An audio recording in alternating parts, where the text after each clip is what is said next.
दो युवक दो ड्रोनों को उड़ा रहे थे। दोनों एक दूसरे का मुकाबला करते हुए ड्रोनों को बहुत ऊपर उड़ा रहे थे।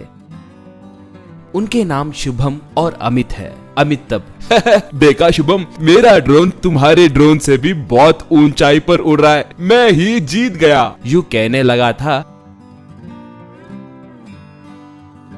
तभी वो ड्रोन नीचे गिर गया। शुभम तब, रे अमित, तुम कभी नहीं सुधरोगे। ड्रोन उतने ऊंचाई पे उड़ाए तो कांटेक्ट कट होगा कहकर मैंने तुमसे कहा था ना, फिर भी तुमने नहीं सुना। अब देखो, कहा। अमित तब, हाँ यार सच है यार प्लीज प्लीज मुझे एक और ड्रोन बनाकर दो ना प्लीज, कहा। शुभम अपने घर के पास लोगों के लिए तरह तरह की चीजें तैयार करके देता था। ऐसे वो गैस ऑटो रिक्शा,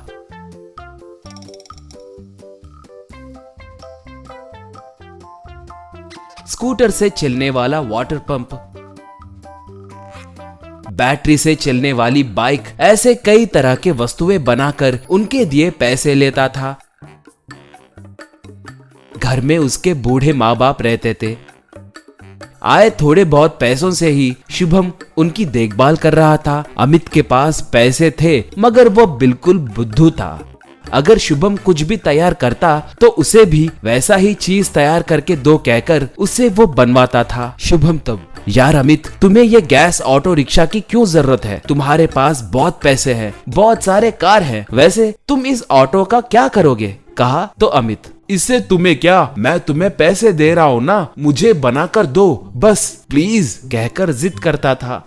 एक बार माता पिता घर में तीर्थ यात्रा के बारे में बात करने लगे तो शुभम को उनकी बातें सुनाई दिए। वो तब, मेरे बेचारे माता पिता बहुत दिनों से देश में के प्रमुख तीर्थ स्थलों को देखना चाह रहे हैं। बस और ट्रेन में यात्रा करने की उनकी उम्र नहीं है। कार में ले जाने की सोचे तो कार का भाड़ा और डीजल के लिए बहुत पैसे खर्च होंगे। कुछ न कुछ करके इनके ख्वाहिश को पूरा करना ही होगा। एक बेटा होने के नाते ये मेरा कर्तव्य है, सोचा।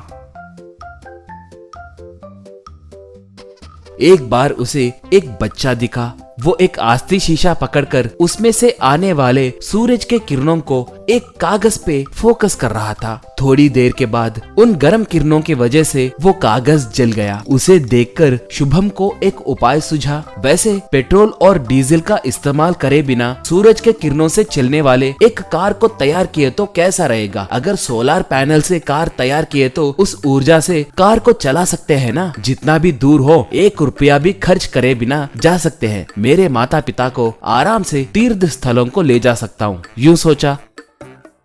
ऐसे वो सोलर पैनल्स की मदद से एक कार को तैयार किया।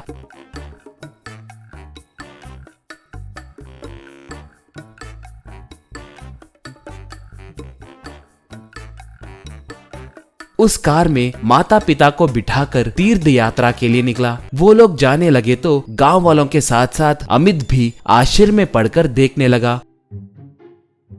ऐसे देश में के सारे तीर्थ स्थलों के दर्शन करते हुए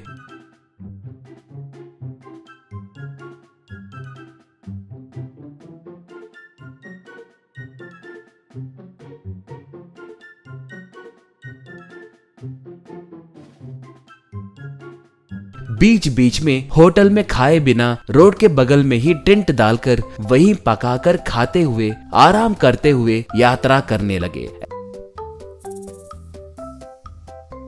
ऐसे उनका कार गांव को लौट के आया।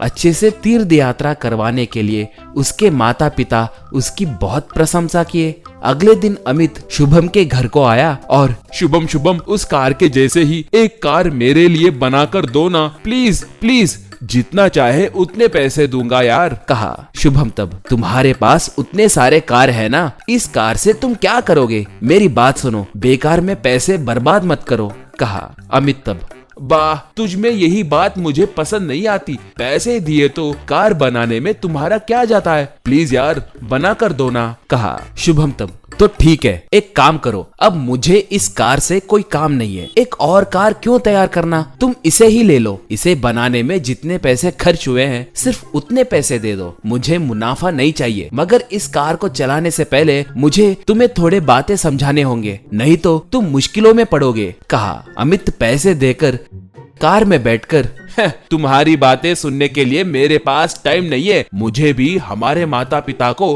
तीर्थ यात्रा को ले जाना है। Bye bye. कहकर शुभम ए कहकर चेतावनी देने देखे तो भी बिना सुने वो चला गया।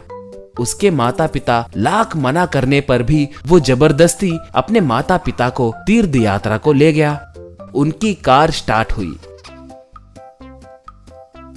थोड़ी दूर जाने के बाद बादल छाकर बारिश गिरने लगी। सूरज की किरणें नहीं रहने के कारण कार बीच में ही रुक गई।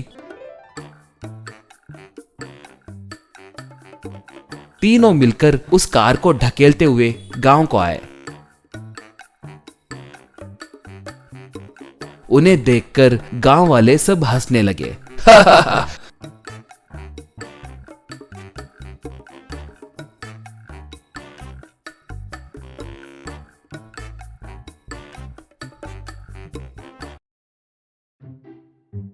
तब वही मौजूद शुभम, अमित, ये कार सिर्फ धूप में ही काम करेगी, इसलिए मैं गर्मी का मौसम देखकर जाकर आया हूँ, मगर अब बारिश का मौसम है ना, ये बात तुमसे कहने देखे तो तुमने नहीं सुना। अब देखो बेचारे तुम्हारे माता पिता को कितना कष्ट पहुँचाए, देखो, कहा। ये सुनकर अमित के माता पिता गुस्से से उसे खूब मारे।